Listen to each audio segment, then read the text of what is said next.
Durante años mi esposo me subestimó, hasta que el tribunal descubrió lo que había construido. Durante años, mi esposo creyó que yo era una simple contadora de pueblo que dependía completamente de su dinero. Se burlaba de mi trabajo, menospreciaba mis sueños y repetía constantemente que todo lo que tenía era gracias a él. Así que cuando finalmente firmamos los papeles del divorcio, sonrió con arrogancia en la sala del tribunal. Incluso se inclinó hacia mí y susurró que pronto volvería a la granja de mis padres, porque sin él no tenía nada. Lo que Baschir no sabía era que, mientras él estaba ocupado subestimándome, yo había construido algo en secreto. Un negocio. Un portafolio de inversiones. Y una fortuna que ni siquiera imaginaba. Y cuando el juez abrió mi declaración financiera en medio del tribunal, la sonrisa de Baschir desapareció para siempre. Esta es la segunda parte de la historia. Si aún no has visto la primera parte, te recomiendo verla primero porque ahí empieza todo.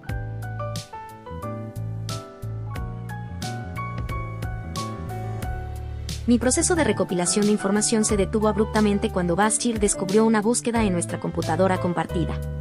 Había olvidado usar navegación privada. La búsqueda decía: proceso de división de bienes en divorcio en Tennessee. Su reacción fue inmediata y aterradora. Me acorraló en la cocina agitando su teléfono con la captura de pantalla. ¿Qué esto es lo que has estado haciendo?, gritó. ¿Planeando divorciarte de mí para quedarte con mi dinero? Su rostro estaba rojo de furia. Y déjame aclararte algo, Amira. Sin mí no tendrás nada. Mis abogados se asegurarán de eso. Yo permanecí tranquila, lo que pareció enfurecerlo aún más. No estoy planeando nada, respondí. Solo estaba investigando después de lo que pasó. ¿Tú no harías lo mismo? Pareció aceptar la explicación, pero la amenaza quedó flotando en el aire. Esa misma noche moví todos mis documentos importantes a almacenamiento seguro en la nube y guardé copias físicas en una caja de seguridad que Baschir desconocía. 3 semanas después llegó la última pieza del rompecabezas. Mientras organizaba el armario encontré un recibo de joyería escondido dentro de uno de sus zapatos. Era de Tiffany. Una pulsera de diamantes, por casi $12,000. Yo nunca había recibido un regalo así. El recibo demostraba algo peor: había gastado dinero de nuestras cuentas conjuntas en Fátima. Antes de poder procesarlo escuché la puerta principal abrirse. Voces. Baschir y una mujer riendo.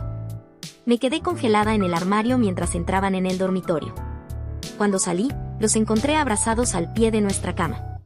La misma cama que habíamos compartido durante 4 años. Mamira, dijo Baschir, sorprendido. Se supone que deberías estar trabajando.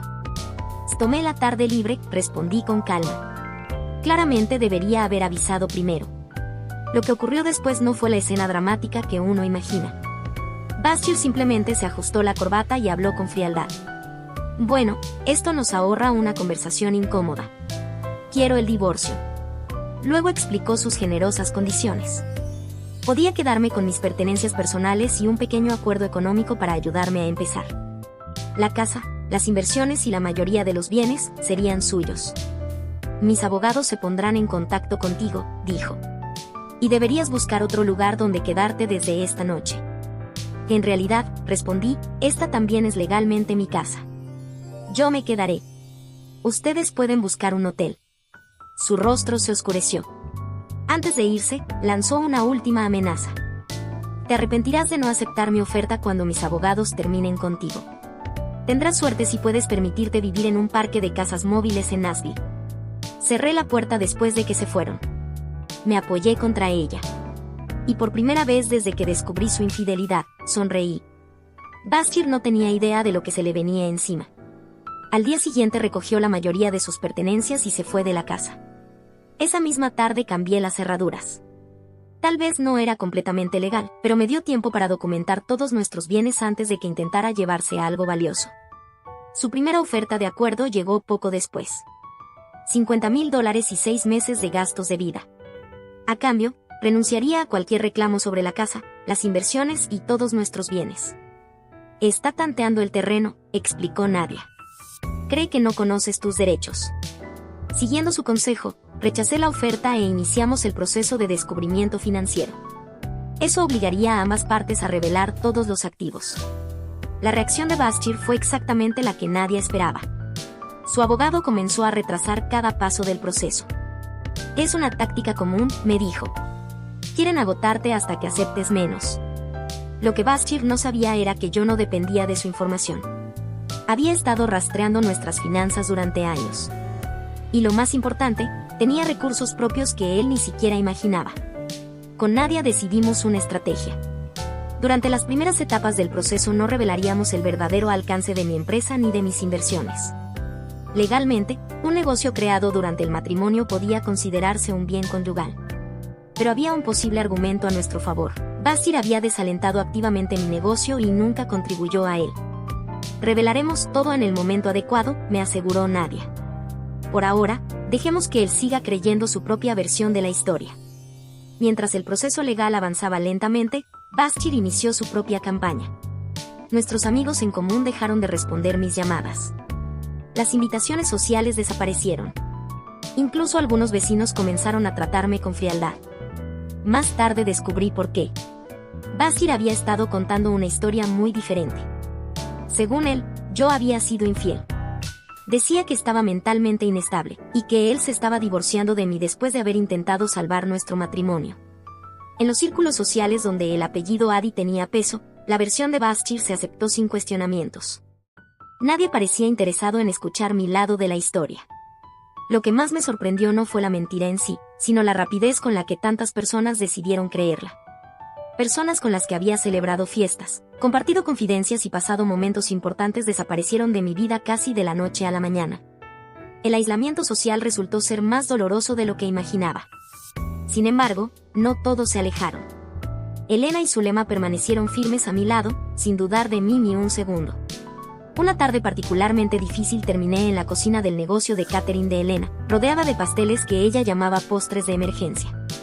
Mientras servía café, me dijo con firmeza que la gente que cree rumores sin escuchar ambas versiones no merece espacio en mi vida. Según ella, mi energía debía enfocarse en construir el futuro, no en lamentar lo que había quedado atrás.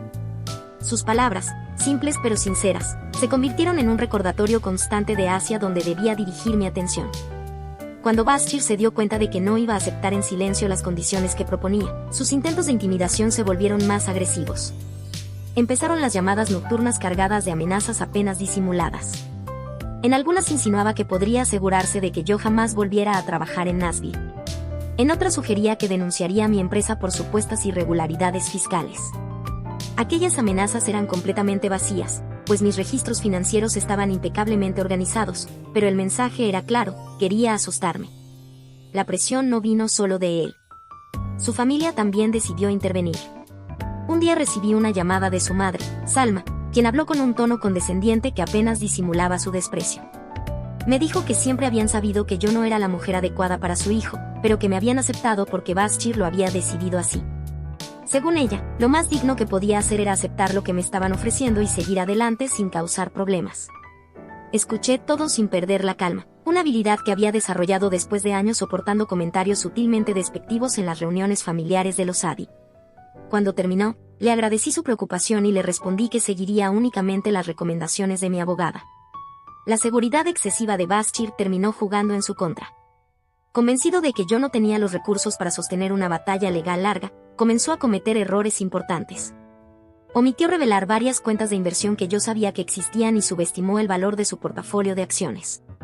Incluso declaró que ciertos bienes eran propiedad personal suya, cuando en realidad habían sido comprados con dinero de nuestras cuentas conjuntas. Nadie registró cuidadosamente cada inconsistencia, acumulando pruebas que con el tiempo pondrían en duda la credibilidad de Bashir ante el tribunal. Mientras tanto, mi empresa atravesaba un periodo de crecimiento extraordinario durante nuestra separación. Diseñé un plan de reestructuración financiera para una cadena regional de restaurantes que estaba al borde de la quiebra. Gracias a ese plan lograron no solo salvar el negocio, sino también multiplicar sus ganancias. El éxito llamó la atención de varias publicaciones del sector. Aunque tuve que rechazar entrevistas por motivos personales, el reconocimiento profesional provocó una avalancha de nuevos clientes. El verdadero salto llegó cuando conseguí un contrato con una cadena nacional de retail para rediseñar toda su estrategia financiera. Era un acuerdo de 6 cifras que transformó mi empresa de un negocio próspero a uno verdaderamente excepcional. Contraté a 4 empleados, alquilé una oficina profesional en el centro de Nashville y empecé a seleccionar cuidadosamente a los clientes con los que trabajaba. aceptando únicamente aquellos cuyos valores coincidían con la visión de mi empresa. Todo esto sucedía mientras Bashir y su equipo legal continuaban presentándome ante el tribunal como una simple contadora en dificultades que dependía del dinero de su esposo. En su mente, yo seguía siendo la chica ingenua de un pequeño pueblo que había quedado deslumbrada por su riqueza. Esa imagen que tenía de mí se había vuelto tan rígida que ni siquiera podía imaginar que mi éxito existiera sin su ayuda. Durante ese mismo periodo, Zulema me presentó a un grupo de inversionistas ángeles interesados en financiar startups fintech con potencial. Mi experiencia práctica en finanzas combinada con una visión tecnológica clara llamó su atención. Después de varias reuniones, aceptaron financiar la etapa inicial de una aplicación de planificación financiera que yo llevaba tiempo desarrollando. La aplicación utilizaba inteligencia artificial para ofrecer asesoría personalizada tanto a pequeños negocios como a personas individuales. Cuando se lanzó la versión beta, la respuesta fue sorprendente. En solo 6 meses la plataforma alcanzó 50.000 usuarios y comenzaron a llegar propuestas de adquisición por parte de grandes instituciones financieras. Paralelamente realicé inversiones estratégicas en otras startups prometedoras, aprovechando mi red de contactos y mi experiencia para identificar empresas con gran potencial de crecimiento. Mi portafolio se diversificó rápidamente entre tecnología, bienes raíces y mercados emergentes, todo gestionado con una estrategia cuidadosamente diseñada para maximizar beneficios sin asumir riesgos innecesarios. La noche anterior a nuestra última audiencia en el tribunal, me senté sola en aquella casa que nunca había llegado a sentirse como un verdadero hogar. Pensé en el camino recorrido. 4 años antes había estado tan concentrada en complacer a Bashir que había empezado a perder mi propia identidad. Su traición, dolorosa como fue, me había obligado a redescubrir mi fuerza, mi ambición y mi verdadero valor. Preparé una pequeña bolsa de viaje. Sin importar cuál fuera la decisión del juez, ya había decidido que no pasaría otra noche en ese lugar donde mi matrimonio se había desmoronado. Mi nuevo apartamento penthouse ya estaba listo. Lo había comprado mediante una empresa LLC que Bashir desconocía y lo había amueblado con piezas elegidas por su belleza y comodidad, no por el estatus que representaban. Mientras cerraba la cremallera de la maleta, mi teléfono vibró con un mensaje de Zulema. En él solo había una frase: que mañana recordara quién era realmente, no la persona en la que Bashir había intentado convertirme. Con esas palabras guardadas en mi mente, me preparé para enfrentar el capítulo final de mi matrimonio. La mañana de la audiencia amaneció clara y fresca. Me vestí con un traje azul marino sobrio pero elegante. Como único accesorio llevaba un pequeño colgante de diamante que Elena y Zulema me habían regalado para celebrar el 2º aniversario de mi empresa. Ellas lo habían bautizado como el Diamante de la Independencia. Llegué al juzgado media hora antes, siguiendo el consejo de Nadia. Bashir ya estaba allí, impecable con un traje gris hecho a medida. A su lado estaba Jamil, su abogado, socio senior de una de las firmas más prestigiosas de Nashville y famoso por obtener acuerdos de divorcio favorables para clientes adinerados. Cuando Bashir me vio, sonrió con suficiencia y murmuró algo al oído de Jamil que hizo reír a ambos. Su confianza era evidente, estaba convencido de que todo aquello era solo un trámite antes de su victoria. Nadia apareció poco después, vestida con un elegante traje borgoña que destacaba entre los tonos apagados del edificio. A diferencia del gran equipo de asistentes que acompañaba a Jamil, ella trabajaba sola, con una calma y precisión que transmitían absoluta seguridad. Se acercó a mí y preguntó discretamente si estaba preparada. Le respondí que más que nunca. La sala de la jueza Catherine Williams era austera e imponente. La magistrada, una mujer de cabello plateado y mirada penetrante, tenía fama de ser justa, pero también de tener poca paciencia para dramatismos o estrategias teatrales. Cuando comenzaron los procedimientos, Bashir adoptó una actitud digna de actor profesional. En su testimonio se presentó como un esposo dedicado que siempre había apoyado las modestas ambiciones profesionales de su esposa, solo para ser recompensado con ingratitud y exigencias excesivas durante el divorcio. Con un tono cuidadosamente controlado afirmó que lo único que deseaba era una resolución justa y que incluso había ofrecido un acuerdo generoso para que yo pudiera mantener un estilo de vida cómodo mientras reconstruía mi carrera. Si esta historia te está pareciendo interesante, deja tu like y suscríbete para más historias como esta. Jamil continuó con la exposición legal, enfatizando que la fortuna familiar de Bashir debía considerarse propiedad separada, minimizando cualquier aporte que yo hubiera hecho al patrimonio conyugal y argumentando que la casa, comprada principalmente con los ingresos de Bashir, debía permanecer bajo su control. Durante toda su presentación permanecí completamente serena, sin reaccionar a las distorsiones de la historia ni mostrar mis emociones. En varias ocasiones noté que la jueza Williams me observaba en silencio, como evaluando cada detalle. Cuando llegó el momento de firmar el decreto inicial de divorcio que formalizaba la separación mientras se resolvían los aspectos financieros, Bastille hizo un espectáculo innecesario. Firmó con un gesto exagerado y dejó escapar una pequeña risa mientras guardaba su pluma Montblanc. Al regresar a su asiento pasó junto a mí lo suficientemente cerca para susurrar con desprecio que pronto volvería a la granja de mis padres. Entonces llegó el turno de Nadia. Su exposición fue meticulosa y completamente distinta a la teatralidad de Jamil. Comenzó presentando pruebas de los engaños financieros de Bastille durante el matrimonio, cuentas ocultas, gastos excesivos relacionados con Fátima y un patrón constante de control económico. Explicó con claridad que Bastille no había sido honesto respecto al verdadero alcance de los bienes conyugales, algo que la ley de Tennessee exige revelar con precisión. Finalmente presentó documentos detallados que demostraban la existencia de varias cuentas de inversión que Bastille nunca había mencionado en sus declaraciones oficiales, incluyendo fechas, números de cuenta y estimaciones de saldo. Aquella información marcó el comienzo de un giro que Bastille claramente no había anticipado. Bastille comenzó a moverse con incomodidad en su asiento mientras Nadia seguía hablando. La expresión arrogante que había mostrado durante toda la audiencia empezó a desmoronarse y fue reemplazada por miradas nerviosas dirigidas a su abogado, Jamil. Este intentó intervenir solicitando un breve receso, pero la jueza Williams rechazó la petición con firmeza. Señaló que prefería continuar con el proceso, ya que estaba particularmente interesada en escuchar más detalles sobre los activos que aparentemente no habían sido revelados. La tensión en la sala se volvió palpable mientras Nadia, con calma y precisión, comenzaba a desmontar una a una las inconsistencias financieras de Bastille. A medida que se presentaban los documentos y las pruebas, el rostro de la jueza se tornaba cada vez más serio. Nadia continuó explicando que, además de las irregularidades en las declaraciones de Bastille, también debía considerarse la propiedad separada de Amira, una empresa que había sido creada durante el matrimonio sin ningún tipo de contribución ni apoyo por parte de Bastille. Ese era el momento que ambas habían preparado cuidadosamente. La jueza levantó la mirada de sus notas y pidió a Nadia que ampliara la explicación. Nadia detalló que Amira había fundado una empresa de consultoría financiera mientras seguía casada con Bastille. No solo él no había participado en su desarrollo, sino que incluso había desalentado repetidamente el proyecto y ridiculizado sus ambiciones profesionales.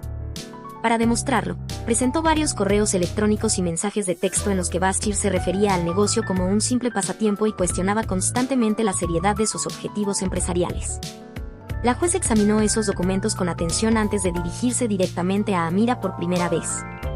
La magistrada explicó que el tribunal necesitaba una declaración financiera completa de ambas partes y preguntó si Amira había presentado toda la información correspondiente a su empresa. Tal como lo habían planeado, Amira respondió que aún no lo había hecho, pero que su declaración financiera completa estaba lista para ser entregada ese mismo día. En ese momento, Nadia entregó al secretario del tribunal un sobresellado que contenía la documentación completa de los activos de Amira, un documento que habían decidido guardar estratégicamente hasta ese instante. Nadia solicitó que la jueza revisara esa información antes de tomar cualquier decisión respecto a la división de bienes. La jueza Williams asintió y abrió el sobre. En la sala se hizo un silencio absoluto mientras revisaba las páginas. Durante varios minutos leyó con atención, levantando ligeramente las cejas en señal de sorpresa, aunque su compostura se mantenía intacta. Finalmente levantó la mirada y anunció que, para dejar constancia en el registro, leería un resumen de los activos declarados por Amira.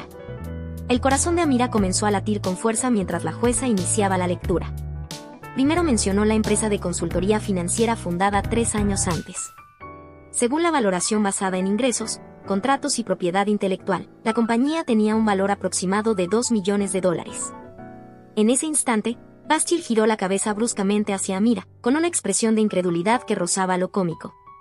La jueza continuó con el portafolio de inversiones, compuesto por acciones tecnológicas, participaciones en startups y otros activos financieros, cuyo valor superaba el $1.900.000.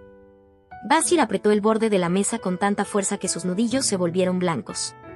La lectura prosiguió con la mención de 2 propiedades inmobiliarias adquiridas durante los últimos 18 meses, valoradas en conjunto en aproximadamente $1 millón. Para ese momento Bastille parecía completamente descompuesto. Su rostro había perdido todo color y su cuerpo permanecía rígido por el impacto de la revelación.